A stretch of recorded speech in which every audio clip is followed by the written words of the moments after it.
This service video shows how to install a gasket into the frame. Tools needed: a plastic mallet,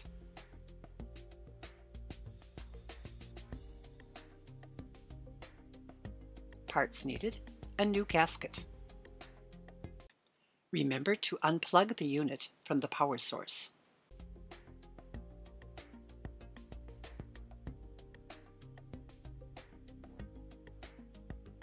To remove the old gasket, pull it out of the track.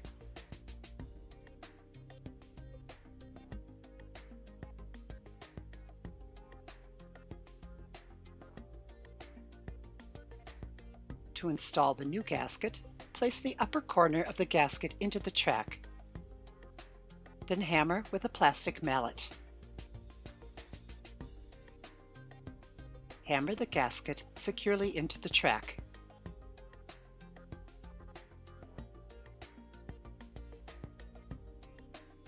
Check at the corners that the gasket fits snugly into place.